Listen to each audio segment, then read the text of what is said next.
யோவான் நற்செய்தி அதிகாரம் 10 வசனம் 11. நானே நல்ல மேய்ப்பன், நல்ல மேய்ப்பன் ஆடுகளுக்காக தன் ஜீவனை கொடுக்கிறான். அன்பான தேவ பிள்ளைகளே, இயேசு கிறிஸ்து தமது ஆடுகளோடு நெருங்கிய உறவில் இருக்கிறார். ஒரு நல்ல மேய்ப்பன் நூற்றுக்கணக்கான ஆடுகள் தனக்கு இருந்தாலும் அவை ஒவ்வொன்றையும் அறிந்திருப்பான். அவற்றை பாசமாக பேரிட்டு அழைப்பான். அவற்றை பிற விலங்குகளிடமிருந்து பாதுகாப்பான். அந்த ஆடுகளும் அவனுடைய சத்தத்தை அறியும். அவன் அவைகளுக்கு முன் சென்று அவைகளை சரியான பாதையில் நடத்துவான்.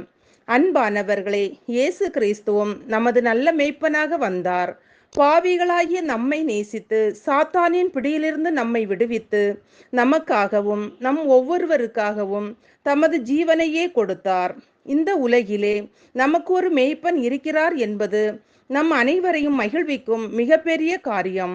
ஆம், அவர் நம்மை அறிந்தவர், நம்மை ஆட்கொண்டவர்.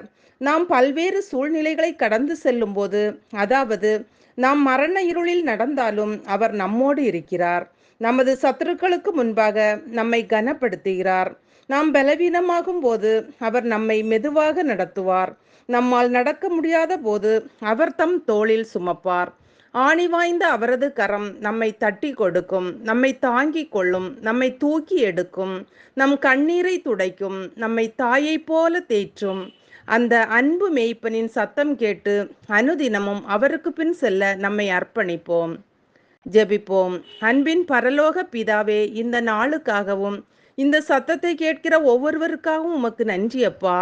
உமது ஆடுகளாகிய நாங்கள் ஒவ்வொருவரும் எங்கள் மேய்ப்பனாகிய உம்முடைய சத்தத்திற்கு செவி கொடுத்து உம்மை பின்தொடர்ந்து நித்திய ஜீவனை கண்டடைய கிருபையை தர வேண்டும் என்று ஜெபிக்கிறோம். இயேசுவின் நாமத்தில் பிதாவே, ஆமேன்.